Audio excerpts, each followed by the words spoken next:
It was a great morning to hear the great future you have in what you're doing. You have the government behind you, you have some tremendous people behind you, you have partnerships behind you, and I want to personally thank you, Louise, for inviting me to come back and talk about this subject. So we're going to have some fun. This isn't just a serious subject, but it's also a very serious subject. It turns out billions, if not trillions of dollars have been wasted because of the world's lack of understanding of this particular subject of systems. And given what you heard this morning about where your country wants to go and where your leadership wants to take you into aerospace, this subject becomes even more important. And for all of you in the audience, especially those of you who are students, this is the wave of the future of your careers. This is the way not only do you make more money and have knowledge that's unique in the world, but it also is the way you can take skills from one field and transfer them into another field, the system of systems. So I'm going to go over, I'm going to go over some of the history, a little bit of aviation very quickly, talk about what these systems of systems are, talk about what's needed to educate people, whether you're in business with 40 years of experience or you're just finishing your degrees, and what changes are needed at universities and in industry in order to be able to address these subjects. The subjects that are behind this have almost caused failures of companies, including in this field of commercial aerospace that I happen to come from. It's a very, very complicated subject. I'm going to try to put it in a way that I can get some feedback afterwards. So next, please. So we come, all of us that are interested in aerospace, just within the past 100 years. The 100th anniversary of the first flight by the Wright brothers is past us already, and not by much. 100 years. And from that 100 years, when humans have been trying to have this idea of flight since the time of the ancient Greeks, they achieved that back in 1903, as you can see on the top picture. From there, over the next 50, 60 years, we ended up doing the unthinkable. We, the world, we humans. We put somebody outside of this planetary system, and we landed on a foreign body, the moon. That's just the past. If you click again, please.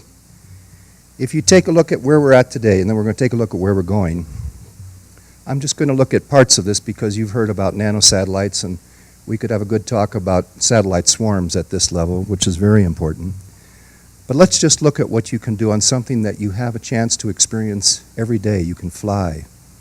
And you can fly on this new airplane. This is what I call a flying plastic USB port, meaning it's what we call an E-enabled airplane. That means it can connect to anything in the world right from your seat. In addition, it's plastic. It's no longer made out of aluminum. It's made out of composites. And there are endless numbers of additional changes that you can read there later on the right-hand side. Things like removing bleed air systems, which is a way you start engines by blowing air over the engines to turn them into fully electric engines, and all to save weight. And this is a game changer, this airplane, for the entire world. It reduces operating costs by 35% when normally you're looking for 3 or 4 or 5%. It's a huge step right after the B-2 bomber, which was also a plastic airplane, again meaning composites. The interior was also designed in a different way. What becomes important is when you fly, naturally you're going up to where the air is thinner, but you work best, when you're in air below 10,000 feet. So you pressurize the insides of cabins. And when you do that, you basically squeeze the outside of the airplane, and the difference in the pressure that makes humans comfortable in the cabins versus the pressure at 35,000 feet. Normally, the airplanes are pressurized at 8,000 feet. That means it's like you're somewhere 3,000 feet above Denver, up in the mountains. You don't breathe as well, you get a little bit sicker, your immune system gets hurt. These new airplanes, because of the strength of the plastic fuselage, they pressurize these only down to 5,000 feet, which means you're closer to sea level when you fly. You're more comfortable. If you look at the colors there, the entire interior of the airplane will change colors by what's called your circadian rhythms, means how it means you go through the day, when your sleep cycle starts and when it ends. And they literally will have sunsets inside the airplane and sunrises inside the airplane as you go across the oceans. So this is where we are today. Let's take a little bit of look of what's behind this and where we're going next. So I want you to think about something. I'm going to come back to this same chart in maybe about 30 minutes. Any of you ever see the Jetsons, these flying cars like this, a cartoon show a long time ago? Or anybody see the movie with Tom Cruise, Minority Report? Yeah. Anybody see The Fifth Element with Bruce Willis? Yeah, great movie. Really, I enjoy this movie. I've seen it many times. So in that movie, are the vehicles going on wheels along the ground? What are they doing? I mean, are they the size of a 787 or an Airbus A380? No. They look like a car, don't they? Remember Bruce Willis driving his taxi cab? Turns on a dime, operates like this in the air. So this is the dream, like hundreds of years ago, thousands of years ago. The dream of flying. This is the dream of flying in your own car or a personal flying car. This concept was first conceived by actually Henry Ford. He said, mark my words, someday there will be a combination of an airplane and a car, and we will have it within my lifetime. And he almost did. And there's a whole long side story about that. So what I want you to think about as we go through this, as I'm talking, just think about, because I'm going to ask you to raise your hands in about 30 minutes, as to whether you think we can have one of these things by night, let's say 2020, or between 2020, 2030, 2030 to 2040 or beyond. I just want your sense of that. There's no right or wrong. I just want to see where we're at. Next. So we'll come back to that. So what's been going on? So years ago, we used to have analog equipment. This is, ancient history to some of you, of course. And we had analog equipment on airplanes. That means you had one piece of equipment. You had a wire, single, usually two-strand wire or a two-part wire, go to another piece of equipment that showed up on the flight deck, and you had an instrument, and that's what you read. Now, nobody deals with this anymore, but that's what we had as recently as in my lifetime. Just 35 years ago, that's what we had. Next, please. Then what we did is we broke through that, and we started to integrate these systems. We integrated these systems into full flight decks that just look like nothing but computers, because that's what they are, called avionics, of course. And where that's going next is to integrate them further at the level of these systems of systems. So what are these things? A system is just a system of a huge scale, enormous scale, almost impossible to imagine, and yet you'll see it's not that impossible to imagine, but it's difficult to understand, even for the industries that build the parts that go into these, like airplanes and air traffic management systems, radars, satellites, GPS, and all the rest of it. So next. So what's been going on, due to bits and bytes, in other words, the digital world we've moved into in 1949 with a Bell Labs discovery, we now are moving into this world of systems of systems. And why should you care about this?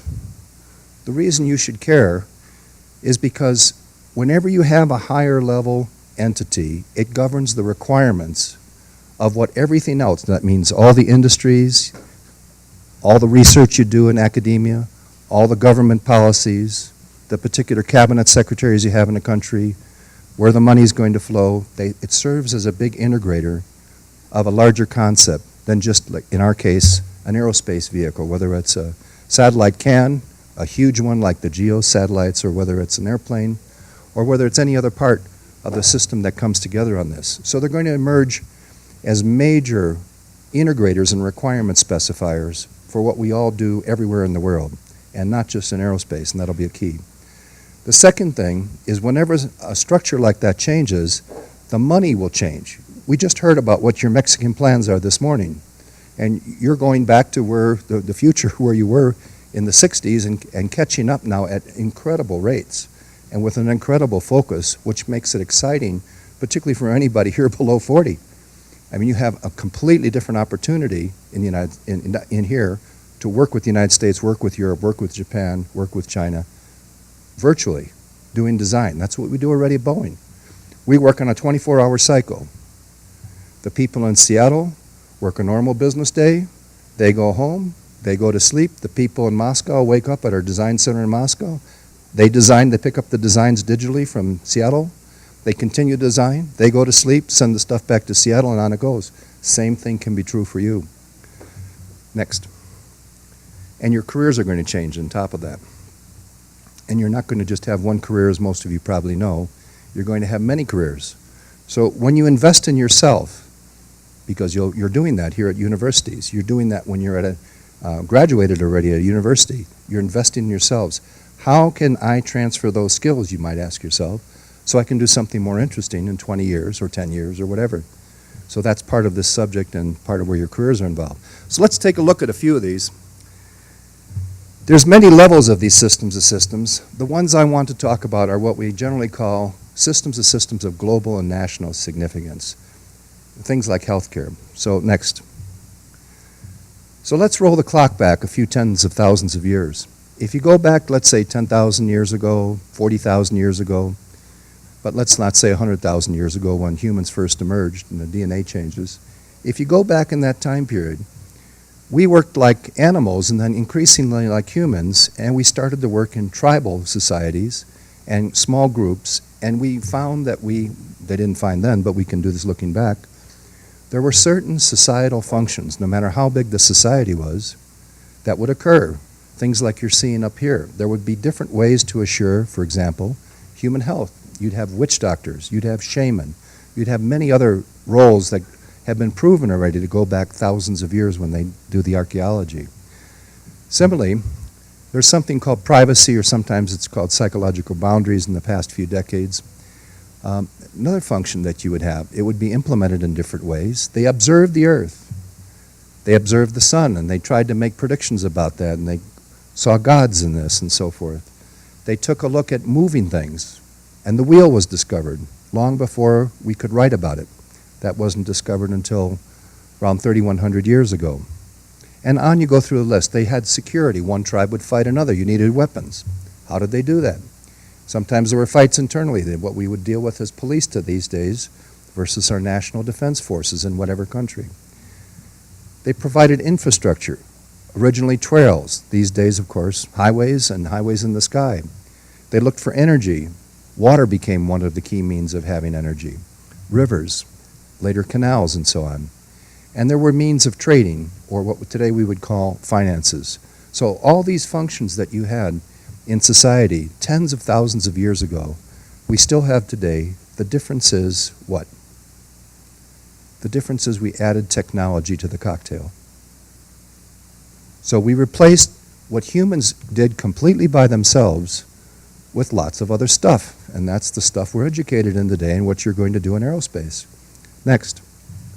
So if you take a look at these exact same functions, what humans do for a living and to live, and what they've been doing by advancing, particularly with science and technology, and particularly in the past couple of hundred years since the beginning of the Industrial Revolution, what you have is you have these less than 10 emergent, what we would call emergent in one case in particular, and I'll talk about that, Earth decisions, actually a named system that's being worked on right now. So these have migrated to the point now, particularly with the advent of the web and the digital age and the internet and everything that Google and everything that we have along these lines, where you can have more on your cell phone. I've got it in my pocket here somewhere. Galaxy Note 2, it's got more than the entire set of software we used to put a man on the moon, or that we used in the group that I work in that developed the world's first anti-ballistic missile system in your cell phone. And we had a whole room full of this computer stuff. It's advanced that much. So these have all now emerged into these 8 simple areas of systems that once we look at these things, we can see similarities within them and across them.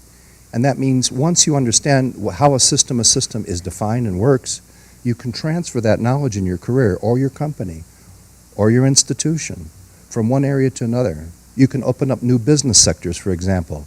If you work for any particular large company, one of the 2 key things they do that looks into the future for more money is they take their existing technologies and they move into new markets, or they take their existing markets and bring in new technologies. Either way, you can use this knowledge. Next. So let's take a look at one of these. Let's take a look at the world's commercial aviation system and use this as an example to talk about how do you measure these things? How do you understand something so complex that has $1 trillion worth of assets within it? Next. So if you look at the global air transportation system today, and some of you are in the business here already, or your degrees are involved with this, you see all these various parts that you have, right? You see airplanes, that's a piece part. It's kind of a big piece part. They ran from $50 million to almost $200 million per copy, so it's a little bit more than a cell phone. You have air traffic management systems. You have airlines that operate these things in huge maintenance centers in different parts of the world that have very, very sophisticated IT systems to figure out when, based upon all the safety records, they need to pull a particular part off an airplane and remodel it, sorry, I meant to say rebuild it, or maintain it, or fix it. You similarly have loads and loads of suppliers. You have IT systems. You have many different parts that you see on this, all scattered, but all working together. Now, the reason I mention this is because the commercial aviation industry is one of the industries in the world, as a system, meaning all of this stuff together, that works really well. And I'll show you how that works in a minute. Next. So if you start to take the exact same information and you start to put it together in what a system engineer does, they start to model these things. They start to analyze it. They try to understand all the interfaces of all these parts and which are the critical ones. They look at something called the failure modes of a system. That means you start to predict how an airplane can fail. This becomes an important subdiscipline that you need to know to do not only systems engineering, but to build an airplane, build a car, or anything else. In other words, the risk management of the vehicle itself, and there's strong regulatory rules on how you do this. So the question is then, so why bother? Next.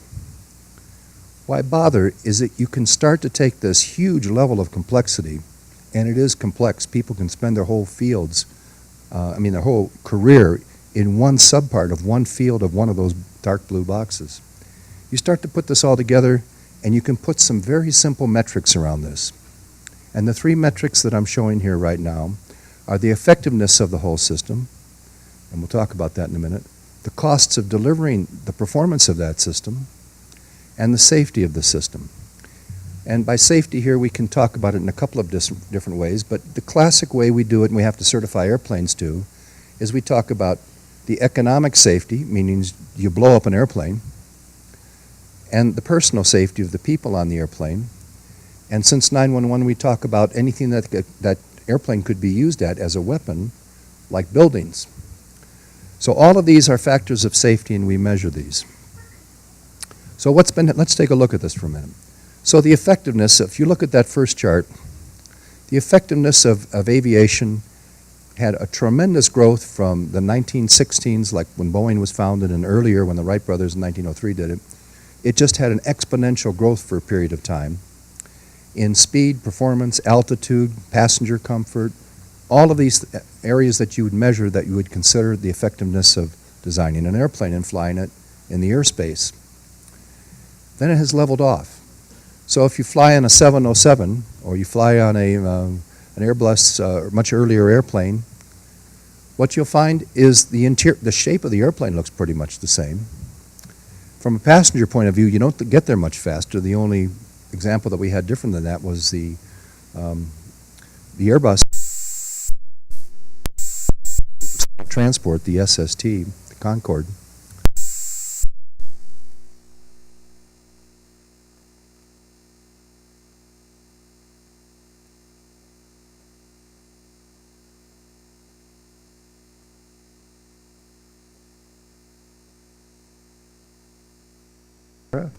Or if you choose to go to, let's say, the Amalfi Coast in Italy, the prices you would be paying if you went with the normal cost curve that was the trend to what you're actually paying today is about 1/4 or less.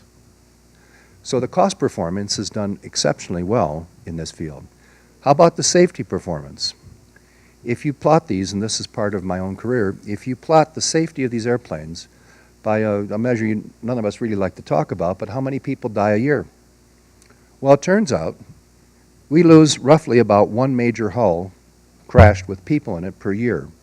There's 15,000 or more commercial transports at this point. Losing one per year flying at 35,000 feet is really quite a record. It's an incredible field that we work in aerospace, that you could develop something like that where humans were never meant to be. So these three performance metrics, what I'm getting at, you could compare these. So let's take a look at another system. Let's look at the U.S. healthcare system. Next. Next. So we're going to look at several of these markets in the world, several of those system of systems, and just see how this all works. So if you do exactly the same thing there, you model it, just like I'm doing here in a very simple way, and you look at all the different parts of the healthcare systems. Again, billions and tens of billions of dollars are involved in all the piece parts on top. You have the drug industry, you have the natural and therapy industry, you have the various MDs, doctors, therapists, physical assistants, and everything else. You have the hospitals. You have what goes into it, we humans, namely the air and the water and the soil pollutions and or lack of them and whatever else. Okay, what happens if we put a big shrink wrapper around those and we say, let's look at this in the same way we do for aviation. Let's look at this as one big system where there's a safety goal on top of this, just like for aviation. And we want to see the safety curve get better and better and better with time. So let's say, how's it going? Next. So if we do the same thing, let's look at the metrics for healthcare. Safety has not necessarily been going up. Some people live longer, but many people live very, very differently than they did when I was growing up as a kid or 50 years before that. So certain segments of the population are doing okay, but certain segments are not. There's a lot more obesity in the world, particularly in North America, and the United States has a lot of this. Diabetics are increasing. And why? I mean, are humans any different? Or has something changed in what they eat that causes this? So when you start to compare these things and you look at the metrics and you look at the cost metrics of delivering that type of service compared to what you had when I was a kid, for example, or anybody of this age, even 25, 30 years ago, the cost metrics are widely predicted to go right through the ceiling. They're an exponential curve going in the wrong way. So what happened in the United States is a few years ago, as I'm sure you know, there was a big debate in the United States about should we have health care. And the end result was they decided on this so-called Obamacare. And one of the couple of interesting statistics that are system of system statistics came out of this. These statistics, what they fundamentally do is they give you means data, that is, by which you say, you look at trends, you say, why is this? And then you go fix it. So the trend is, compared to all the industrial countries in the world, we paid twice as much in the United States per capita, per person, for health care than anybody else. So naturally you'd think, okay, look at the money. We must be twice as healthy or live 50% longer or something. Well, no, that's not true. Well, then we must be number 3. No, that's not true. 10? 20? No, 34. Pay twice as much as any industrialized country in the world. We're number 34. So I'm not here to talk about healthcare and politics, but if you look at that data, you say to yourself, something's wrong. And if you don't have this type of data, in other words, if you don't have a simple way to look at that stuff in the big, all those little blue boxes and the big blue arrows, if you don't have the means, the model, the framework, the system framework, to look at these, you don't end up with the right questions. And if you don't end up with the right questions, you don't get the data to change government policy, change university degrees, figure out what you should do for a career, or even look in the mirror and say, am I healthy today? And is there any reason I should look like this when I didn't look like this? Next. So let's compare these. Here's another area where it's very, very useful. Loads of money can be saved in just this very simple comparison I'm going to show you. So here's the air transportation system, and at the bottom is the healthcare system, right? Let's just compare one piece of data. Safety. Next. So here's this interesting piece of data.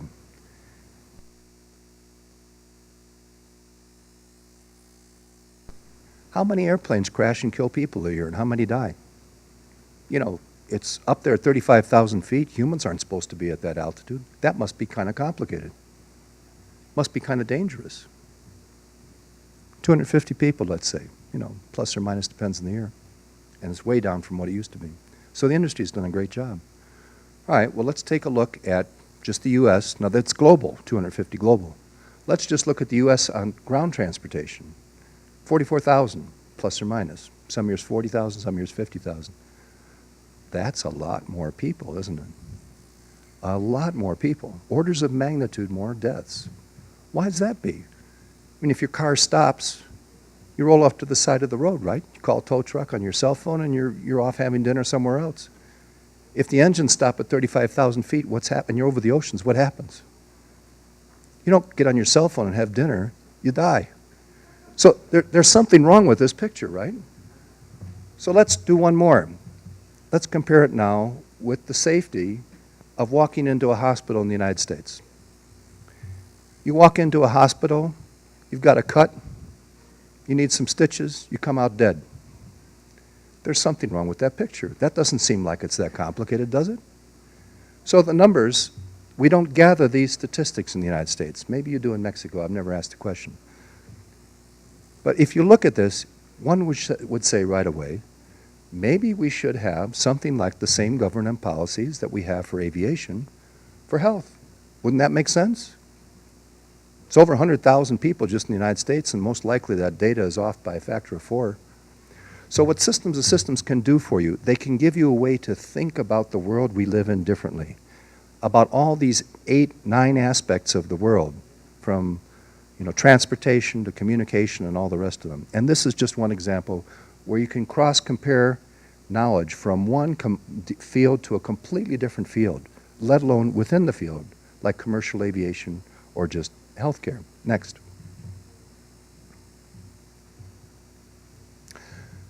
So this is just showing you, when I look at this red data, it stands out and says, oops, if it were reversed, and if it was 250 people dying in hospitals, and over 100,000 people dying in airplanes, I could rationalize that. Couldn't you rationalize that? I mean, flying at 35,000 feet sounds kind of dangerous, but we take it for granted. So anyway, it raises questions. Next. So let's take another system, a system. This is almost like a different type of health. It's the health of the planet we live on. And if the health of the planet we live on isn't so great, most likely it's not going to be good for us. So this is a very, very interesting area. I happened to be involved with this as the chief architect when I was at Boeing about literally exactly a decade ago. We had a 3-star admiral in the United States become the deputy administrator of something called NOAA, National Oceanic and Atmospheric Administration. This is the equivalent of NASA that you heard about from Dr. Warden a little bit earlier this morning. They both of these organizations look at the Earth, and they look, one of them goes out into space. Well, actually, they both do with satellites, but one of them has the missions that you heard about today. The other one's mission is the planet. What happened was this man came into his job with a tremendous experience from the military, and he understood in the military we were moving into 21st century warfare, which means an information battlefield. That means if you and I are both foot soldiers, you're over there in the bushes and I'm over here, I know what you see and you know what I see. And our commanders know what both of us see, and they can plan the tactics and the strategy much better. That's an information battlefield. He took that knowledge, transferred it to NOAA, and he said, we need to treat the Earth as a living system, because it is a living system, the whole Earth. It's like a living entity, like an animal. And out of that came this initiative called GEOS, Global Earth Observation. That means you look at the Earth just like the primitive man did. System of system. This is the only one that I know of that's called a system of system in the world. Next. So what is this thing doing? It looks at anything to do with the Earth. On the Earth, under the seas, in space, anywhere, atmosphere. It looks at anything about that, like in this case, this is the perfect storm that you may have seen the movie about some while ago. Next. And the results of that perfect storm, when you're close to it, like in that perfect storm book and the movie, they died. You lost the boat because they went out under conditions that they shouldn't have. And if you remember the movie, their ice maker failed, and what happens is they chose to go back through the storm because they didn't want to lose their catch. So anything to do with weather or climate, as well as a lot of other things I'll show you in just a minute, is what this Global Earth Observation System is about. What additionally stimulated us, right after Admiral Lautenbacher started this, December 2004 happened. Anybody remember what happened in December 2004? We lost 200,000 of our fellow men and women in Indonesia, in Thailand, in parts of India, Sri Lanka. When an enormous tsunami hit them, NOAA in the United States knew it was coming. The Japanese Earth observation and satellite people knew it was coming. There was nobody to lift up the phone at the other end of the line to just hear the message, it's coming, run uphill. 15 minutes warning, 200,000 people or maybe 150,000 people would have been saved.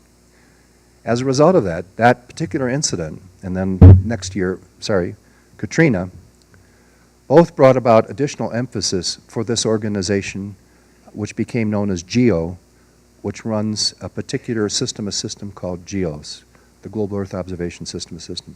Now, I call this one not Earth observation, but Earth decisions. That means you take what you observe and you make some decisions about government policy, and if you're a business, where you can make money by helping things out in a market sector that needs this. Next. So what this is all about, this is a U.S. initially initiated effort, but it's a global effort. It now has over 100 countries behind them. When they meet, it looks just like the UN. They have U-shaped tables of different diameters that they meet on. They meet once a year. They decide policy. They had a 2-year, 4-year, and 10-year plan. We're now at the 10-year plan point. The big goal was these three: save lives, increase money either by spending less of it. If you know something's coming, you get out of the way and you don't damage your, all of your infrastructure at once, or at least you save lives, which is the first one. And make more money by creating new businesses for processing this Earth observation data. So I want to stop on this one for a minute.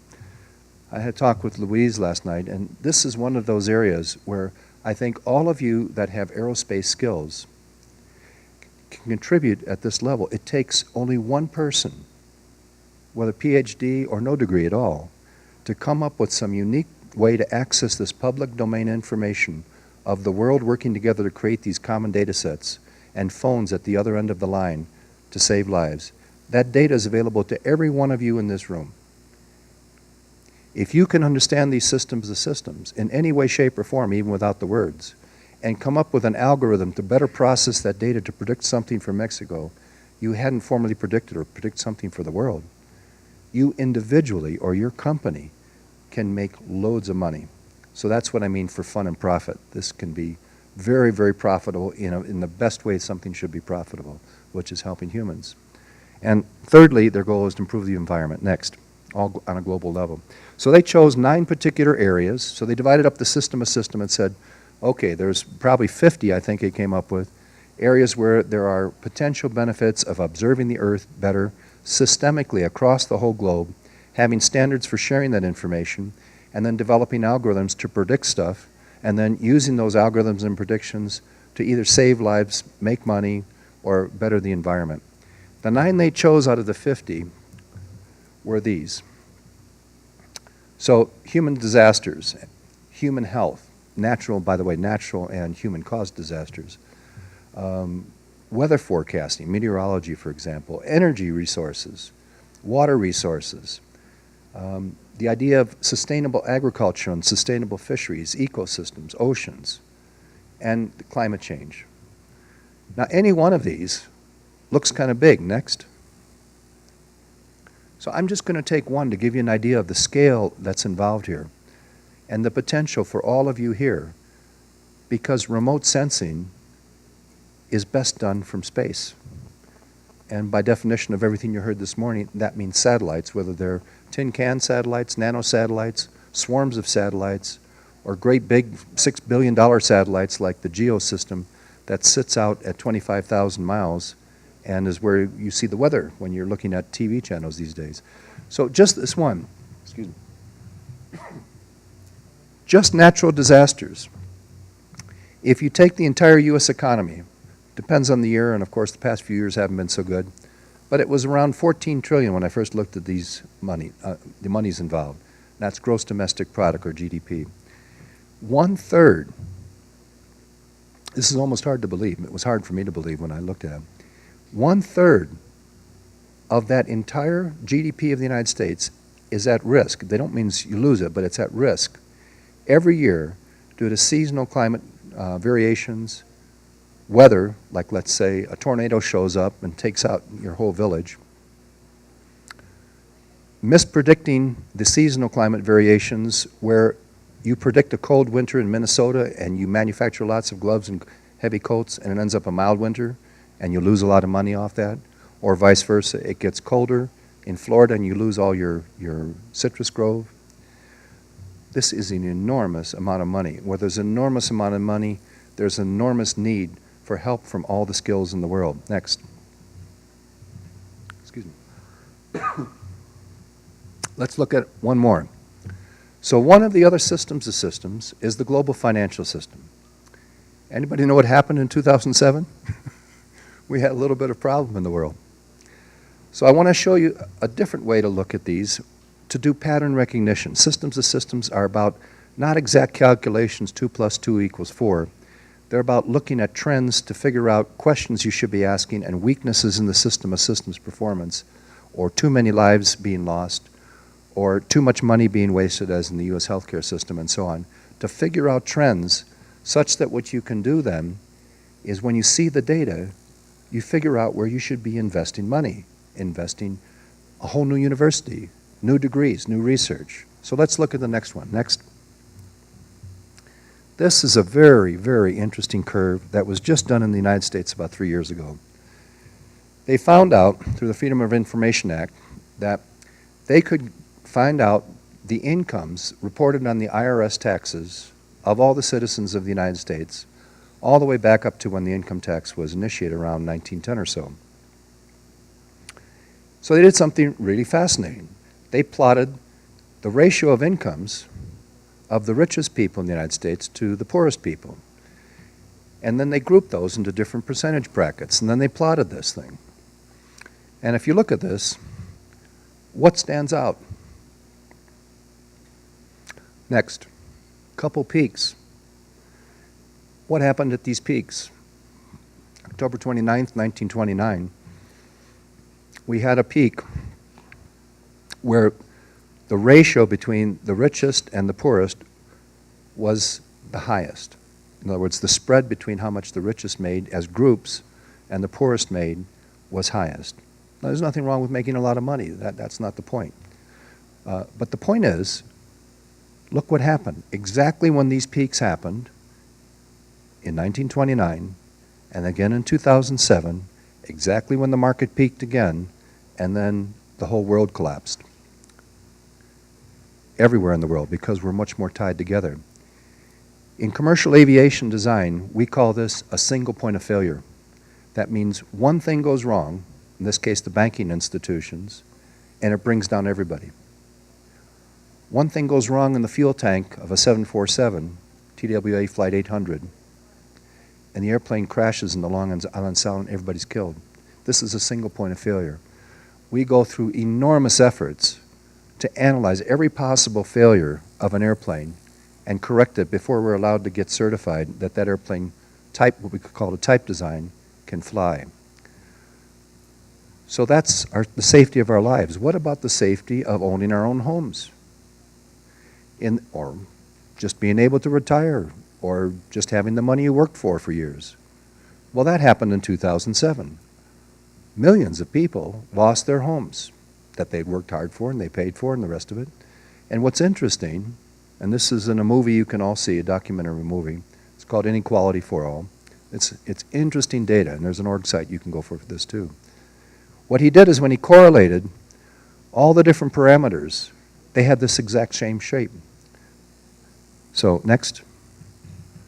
So what you see is right after that first peak, I find this really fascinating data, we had the Great Depression. The only thing that pulled the United States out of that and some other parts of the world was, unfortunately, World War II, but it actually pulled at least the United States out of it. What happened in 2007? The Great Recession. Loads and loads and loads of homes underwater, many still. Many people put into bankruptcy and so on, when they were doing everything right. Next. if you look at the data on this one, this system of system, the world financial system of system, what really happened is like an organic entity. The various parts of the world, the various parts of the banking systems, the stock markets, the mortgaging, the rules, the government policies, everything, it all came together like a perfect storm that nobody could predict, that all the interconnections of the financial systems of the United States and the world had a weakness in them, and they could be manipulated and have a single point of failure where you'd have this happen. In the middle, what you find, interestingly again, I find this data really fascinating. It's widely regarded, at least in the States, but I think as an extension to a world stage, this was the greatest period of U.S. democracy and the middle class. And it's well known in political science that you can't have a healthy democracy without a strong middle class. So anyway, what I'm trying to show you is by looking at this type of data, I can start to transfer one field, aerospace, into another field, financial data. Next. All right, let's take a little bit more look in a fun side here into system of systems transportation markets. We're just going to look at part of this. Next. Ford expressed some long time ago, there's at least 4 of these options and there's others. I know of all of these. In some cases I've been helping some of the people work their particular market. So the first one, the Terrafugia, interesting one. It's just gone through certification. It's like a bird that has folding wings. It's like a seagull. You can buy this one today. They've already taken orders. I'm not sure if they're delivering yet. You need a runway. It has 4 wheels like a car. It drives like a car up to a certain speed. Anybody know who Burt Rutan is? The famous designer of Spaceship One and so on? Famous composite-based aerospace engineer. He retired only recently and sold his company to Northrop Grumman. He recently, before he retired, he had another one of these SWAT teams where he does something in 9 months that takes the rest of the world $10 billion and 50 years to figure out how to do it. The guy's amazing. He decided he was going to develop one of these flying cars also. This has some interesting performance characteristics. Already flown, as you can see. I don't know if it's fully available yet, and the price tag is probably going to be under 100,000. Requires an airport also. Wings fold, goes underneath the car. The amazing thing about this is its performance as a vehicle. It'll do 70 miles an hour as a road vehicle. I mean, it's no slouch. The third one is also interesting. It's called the Maverick 2. A non-engineer developed this, and he was a missionary in, I think it was Africa. And in Africa, the roads are so bad that there are places where they're just completely washed out, and he couldn't get medical supplies or food in, and he couldn't get people out, and he wanted some vehicle to do this to help people. So he took the best of a dune buggy, taught himself engineering, figured out how to get long travel in the springs and so forth, and then he put a big egg beater propeller on the back of it, small engine, and devised one of the simplest user interfaces I've ever seen. When you fly this thing, all you do, you see that kind of little pack at the top there, that's a parachute. It's a special type, controllable parachute. It's a wing, basically. It's a fabric wing. You open that thing up, put a mast on it, just like a sailing ship, and you drive down any unimproved roadway. You just keep driving it straight, with the propeller now driving you rather than the wheels, and it will lift itself off, and you can fly over anything you want. Now, it's not a high-performance airplane like the other ones, but it does the job. You want to land? You just steer it just like a car. You line it up with the runway, take your foot off the gas, and it slows down, and it just gently lands on the gravel or wherever you're landing. The fourth one is the most interesting, the Moeller M400. This one is Minority Report. This one is The Fifth Element on steroids. This thing will cruise at 30,000 feet like a jet, and it's not a jet. It has 8 engines in it, each in those 4 pods. One pushes the air, the other pulls the air. They're a special rotary engine that this inventor, the former chairman of the aerospace department at University of California, Davis, he came up with. He's been a great thinker, but he hasn't been a particularly good businessman. He had this thing flying, at least hovering, over 10 years ago, 2002, and I have some pictures if we have more time. This thing is a great concept. This is something that if Mexico got behind, because I've already sent the letter with a colleague of mine from the Navy. We sent a letter to the CEO of Boeing. He said, no thanks. And you know, what we waste in a day in the Boeing, you could fund this thing to certification and it would be a whole new market. This would be a great opportunity for Mexican aerospace industry because everything goes with this. Next. Okay, I want to go forward on this with the next phase of the talk. So if this is the context, these systems of systems, and if there's very good reason for all of you that are going to be aerospace engineers doing anything with regard to aerospace, whether it's the mechanical side, the electrical side, the aeronautical side, the propulsion side, the airline side, you need to understand these systems of systems because it's in your best interest. So how do you do this? Well, I mean, what do you need to learn? What are the degrees? Where do you go for this stuff? Next. So this is a definition, and you can read it. The key about the systems of systems is that they already exist. What we've had these things for 40,000 years. That's the real key thing. What we've been doing in the past 200 years exponentially is adding more and more technology to remove human functions and put in machine functions, whether it's your cell phone, Google, the digital networks, airplanes, cars, whatever it is, telephone systems. So the idea of this is, these systems of systems, is they exist already. Next. Normally the way we design stuff, the way we're trained in engineering, science, even art, you have a concept or a set of requirements from your customer base, or you imagine a set of requirements, like Steve Jobs did so wonderfully well at Apple, and you go and design something. So I'll call that case A, top down. We know how to do this. You get some technology, you mix it up in a soup bowl with some requirements, and you test it, and if you did your job right, you make a lot of money. The difference is the green. Case B, we're not taught in schools how to do this. Systems of systems are largely about learning what's already out there and how it works, and figuring out where the weak spots are in the system, and then figuring out if you can do something about those weak spots. Now, if you figure out a weak spot that you feel you could make a lot of money at, or it's for the good of humanity, or whatever you want to do, you then have to ask the question, what we call impact change. It can have a high impact, but can I actually do it? Is the politics or everything that goes with it, the constraints, such that I can't get anywhere? If it is, you go to the next on your list. So the green means you need to reverse engineer systems of systems to really understand them and go forward. It also means what's showing up now is at the university level, we need new skills and degrees in being able to do this. Next. Let's talk about another part of it. So if a system works together, by definition it's a system, just a big ugly one, what stuff goes into that? What's the glue that makes it all work together? It has interfaces with each other. How does that work? Next. So here's a sample of those, the green system of systems. Here are some of the things that you need.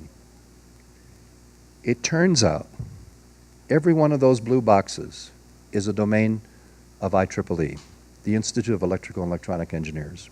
Whether it's signal processing, networks and theory, computers, software, IT, power domains, particularly electrical power.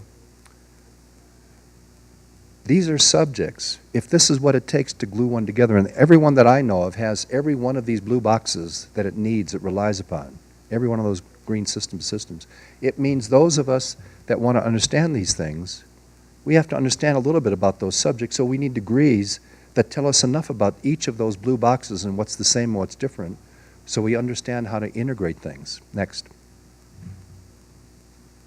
We need degrees in that. And specifically, the word I've latched onto more in the past decade or so is we're losing the ability to both analyze, operate and control, and develop systems of systems, or major airplanes or major cars. Major IT systems are a big failure because of the word integration. We can do so much now with software, hardware, and all the rest that we can do, and the web integrating everybody together around the world. We can't predict everything anymore. And we need to understand what interfaces with what, and even that's becoming unpredictable because of what we can do with the web. It means we need to understand the subject of integration as a subject all unto itself. So if you become an electrical engineer, an aerospace engineer, a mechanical engineer, a business person, no matter what you're going to be becoming, you're going to be facing this I word, this integration word. We need to better understand at the university level, in the theory and the practice, how to do this better. In the domain I come from, commercial aviation mainly, although I've done defense and many other things, in this domain, well, actually it's true in defense also, in this domain, there are predictions already by some industry consortia that we have that the next airplane is undevelopable in economic terms. We can't predict the economics of it anymore because, and that's just not Boeing, it's Airbus and others. So we need to understand this discipline more, which means universities need to do it, which means government needs to fund it. Next. So what's in this? I mean, if you have an integration discipline, what's its components? I mean, do you study electrons, or you study material science? What do you go for? So there's three key elements, I believe, in this. The first is you need to understand system engineering and system integration practices, SESI, best practices. And I've shown you them here in a way, and I'll talk about this, what it means in a minute, but at a scale from, you need to be able to understand 101, and it goes all the way up to 601 or beyond. That just means different levels of skills and knowledge and maturity in the field of system engineering. This allows you to manage the product development life cycle and the performance. Next. The second big skill is you need to understand risk. I was talking about the risk of human life. That's one skill. There's also the risk of economics. That's the second skill. The third thing you need to, and there's these little cubes that we use within Boeing, we call them risk cubes. You identify a particular area of risk in a program or in a factory or with supplier management or whatever you're doing, and you give it a number, the likelihood and the consequence. That's the two axes. And you put an X in that cube, and if the X ends up in red, you've got a problem, and you've got to have a mitigation plan for it. So you can start to see what's going on and manage it. The third area is we need to take the best of project management and program management skills. We need to capture those, and we means the world industry in this case. This is a world domain you're moving into more strongly.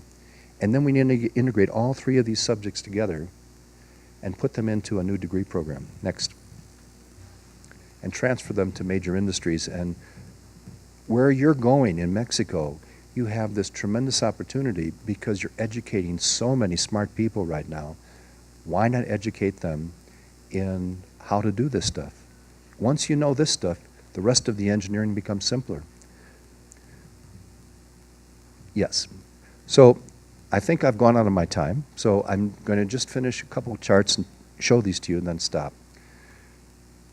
So you can define these skills, system engineering, what I call 101 to 501, with 501 being systems of systems. And again, this chart becomes a battle cry to the universities of the world and to the governments of the world to move all of you in that direction, where you can have these skills. Next. Next. So like a puzzle, to get to the systems of systems level, we as engineers in the School of Engineering need to work with the marketing people, the business schools, the return on investment people, and put this all together. And we have done this already. This is System Engineering 501. Next. Thank you so much for your time.